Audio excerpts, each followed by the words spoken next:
Hello students, BA part third political science paper first की class में आप सभी का स्वागत है। जैसा कि हमने पिछली क्लास में देखा था, हम BA part first unit one का BA part third unit one का जो पहला टॉपिक है प्लेटो, उस पर चर्चा कर रहे हैं। और पिछली क्लासेस में हमने उनके जीवन परिचय को लेकर या उनके उस परिस्थितियों को लेकर जिनमें उन्होंने अपने विचार दिए, सुकरात के बारे में, यूनानी चिंतन के विशेषताओं के बारे में चर्चा की है। आज की कक्षा के अंदर हम लोग रिपब्लिक के न्याय सिद्धांत पे चर्चा करेंगे। न्याय की व्याख्या जो उनकी प्रमुख पुस्तक है रिपब्लिक का केंद्रीय प्रश्न हमको मालूम है, यानी कि अगर रिपब्लिक का जो मूल शीर्षक है अगर हम उसको देखें, जिसको उन्होंने डिकाय सूने कहा गया है इसको, या उसका एक और जो शब्द बनाया गया है वो है कंसर्निंग जस्टिस, यानी कि न्याय से संबंधित। तो ये हमको लगता है कि रिपब्लिक की भावना के करीब करीब है, यानी कि रिपब्लिक और न्याय सिद्धांत हमें एक ही सिक्के के दो पहलू नजर आते हैं। प्लेटो ने अपनी जो पुस्तक है उसमें आदर्श राज्य के में रिपब्लिक में आदर्श राज्य के बारे में न्याय सिद्धांत को बहुत अधिक महत्व दिया है। उनका ये मानना है कि जो एक न्याय सिद्धांत जो ये एक ऐसी औषधि है जिससे समाज में जो भी अव्यवस्थाएं हैं, कर्तव्य विमुखता है या जो बुद्धिहीनता की स्थिति है, उसको दूर किया जा सकता है और एक आदर्श समाज, एक आदर्श राज्य की स्थापना की जा सकती है। प्लेटो का ये मानना है कि जो सोशल जस्टिस है जो है उनका जो प्रयोजन है वो अपने कि प्रत्येक व्यक्ति संतोषपूर्वक अपना निर्दिष्ट या उसको जो कार्य दिया गया है उसको करता रहे। न्याय की परिभाषा देते हुए प्लेटो आगे कहते हैं कि समाज में प्रत्येक व्यक्ति को वह उपलब्ध हो जाए, वो जानना भी चाहिए जो उसको प्राप्य है, यानी कि प्रत्येक व्यक्ति अपनी योग्यता, क्षमता या शिक्षा दीक्षा के अनुसार वह करता रहे जो उसके लिए उचित है करना। और इससे कुल मिलाकर के क्या होगा, समाज के अंदर एक सिस्टम व्यवस्था स्थापित हो जाएगी। प्लेटो अपनी जो पुस्तक है रिपब्लिक, उसका प्रारंभ भी वो और यहाँ तक और हम कहें अंत भी न्याय के वास्तविक स्वरूप की जो उसकी मीमांसा उसके आधार पर करता है। और ऐसा नहीं है कि प्लेटो से पहले न्याय के बारे में कोई मतांतर की व्यवस्था नहीं थी। प्लेटो से पहले भी 3 तरह के प्रमुख सिद्धांत थे जो प्रचलित थे, जिनके नाम हम आपको यहाँ पे बताते हैं। पहला था न्याय का परंपरागत सिद्धांत, दूसरा है न्याय का उग्रवादी सिद्धांत जिसे थ्रेसिमिकस सिद्धांत भी कहते हैं, और तीसरा है न्याय का व्यवहारवादी सिद्धांत जिसे ग्लोकॉन सिद्धांत भी कहते हैं।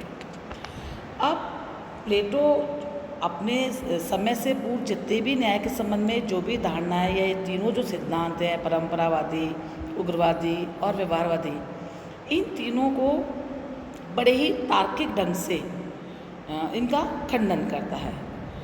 पहले तो कहता है कि न्याय की जो तीनों सिद्धांत हैं ये मूलतः गलत है। अब अगर वो अपने पहले से संबंधित विचारों को अगर गलत ठहरा रहा है तो फिर प्रश्न ये उठता है कि न्याय क्या है। इसके लिए प्लेटो कहते हैं कि प्लेटो के लिए ने माना कि प्रत्येक व्यक्ति की आत्मा में 3 नैसर्गिक प्रवृत्तियां होती हैं। कौन कौन सी? पहली ज्ञान, जिससे वो रीज़न करता है, रीज़न है बुद्धि। दूसरा साहस, जिसे हम स्पिरिट कहते हैं, जिसे हम शौर्य भी कहते हैं। और तीसरा जो व्यक्ति के अंदर आत्मा में जो तीसरा गुण होता है वो होता है उसकी भूख, क्षुधा या एपिटाइट जिसको कहा जाता है। तो प्लेटो कहता है कि जब मनुष्य की आत्मा के ये जो तीनों तत्व हैं ये अपने अपने कार्य क्षेत्र की सीमाएं में रहें और अपने अपने कार्य को संपादित करते रहते हैं तो मनुष्य के व्यक्तित्व में एकता की स्थापना करते हैं। यदि इन तीनों तत्वों को किसी एक व्यक्ति की आत्मा में अगर हम समन्वित कर दें तो वह व्यक्ति न्यायी बन जाएगा। आगे कहते हैं वो कि जिन व्यक्तियों में ज्ञान की प्रधानता है वो शासन कार्य का संचालन कुशलतापूर्वक कर सकते हैं। उसी प्रकार जिन व्यक्तियों में साहस या स्पिरिट या शौर्य है, ये सैनिक लोग हैं, युद्ध क्षेत्र में उत्साहित होकर के कार्य कर सकते हैं, युद्ध का कार्य संभाल सकते हैं। और जिन व्यक्ति में भूख या क्षुधा की प्रधानता होती है वो उत्पादन कार्य को अच्छे ढंग से और सरलता से कर सकते हैं। और इससे क्या होगा, अगर और ये तीनों वर्ग जो आत्मा के तीनों गुणों के आधार पर जो तीनों वर्ग हम जो देख रहे हैं, ये व्यक्ति जो बुद्धिमान शासक है, आसाद जो सैनिक हैं और जो उत्पादक वर्ग हैं, ये तीनों वर्ग अगर संतुलन से या अपने अपने कार्य को अगर अच्छे तरीके से करते हैं तो सोसाइटी के अंदर एक बैलेंस और समन्वय जन्म लेगा। और जब ये बैलेंस बन जाएगा तो यही आदर्श राज्य होगा। प्लेटो की मान्यता है आगे कि जब उत्पादक वर्ग है, सैनिक वर्ग हैं, शासक वर्ग हैं, ये तीनों वर्ग अपनी अपनी योग्यताओं के अनुसार अपने कार्य को करें और एक दूसरे के कार्यों में हस्तक्षेप ना करें तो संपूर्ण समाज में न्याय की स्थापना हो जाएगी। यहाँ प्लेटो दो बात कह रहा है, उसके लिए व्यक्तिगत न्याय और सामाजिक न्याय कोई दो अलग अलग स्थिति नहीं है, एक ही स्थिति है, क्योंकि उसके लिए व्यक्ति का जो व्यक्तिगत जीवन का जो विस्तार है वही सोसाइटी के अंदर सोसाइटी है। आगे हम जब आगे बढ़ते हैं तो हम देखते हैं कि प्लेटो अपने न्याय सिद्धांत की कुछ विशेषताएं निकल करके आती हैं हमारे सामने। पहली बात कि प्लेटो का जो न्याय सिद्धांत है या उसका जो भी न्याय की अवधारणा है वो कोई बाह्य जगत की वस्तु नहीं है, बल्कि आंतरिक स्थिति है, जहाँ वो कहता है कि ये तो मनुष्य की, व्यक्ति की आत्मा की इकोस की प्रतिध्वनि है, यानी कि ये आत्मा का एक विशेष गुण है जो अंदर से ही आएगा। दूसरी बात, प्लेटो का न्याय सिद्धांत वो कहता है हस्तक्षेप के सिद्धांत पर आधारित है, the principle of not interference, कि आदर्श राज्य में प्रत्येक वर्ग के जो अपने अपने कार्य हैं निर्धारित हैं, वो अपने अपने कार्यों को कर रहा है और प्रत्येक सदस्य से अपेक्षा की जाती है कि वह दूसरे के कार्य में हस्तक्षेप नहीं करेगा।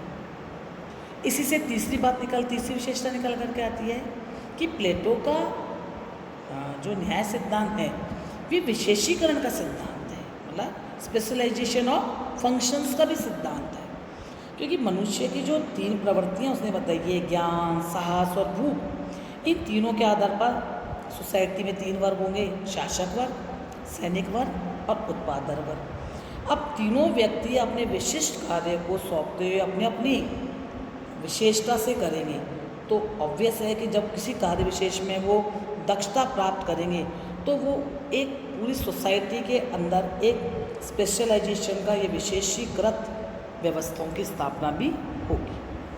चौथी बात प्लेटो के न्याय सिद्धांत की विशेषता के रूप में आती है कि प्लेटो के जो आदर्श राज्य में न्याय की स्थापना है वो कौन करेगा, वो वहाँ पे दार्शनिक शासक करेंगे। दार्शनिक शासक ही हैं जो उसके आदर्श राज्य में न्याय की स्थापना करेंगे।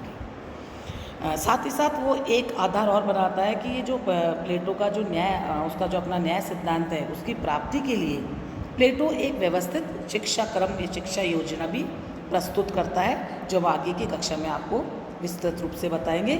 और वो कहता है कि इसके अभाव में एक आदर्श राज्य की स्थापना नहीं हो सकती। तो कुल मिलाकर के हम ये देखते हैं कि जो न्याय का उसका सिद्धांत है, जो उसका रिपब्लिक का आधार स्तंभ है, और मैं तो कहती प्लेटो की जो सारी तर्क श्रृंखला है या जो भी उसका डायलेक्टिक सिस्टम है जो उसने सुकरात अपने गुरु से लिया है, उसका उद्देश्य न्याय के स्वरूप को प्राप्त करना, और न्याय के स्वरूप को प्राप्त बताने के लिए वो अपने अलग अलग पात्रों के द्वारा अपने उन मान्यताओं को निकलवाता है, फिर पुराने जो भी सिद्धांत प्रचलित है उनका खंडन करता है और वो अपने न्याय की मीमांसा को प्रस्तुत करता है।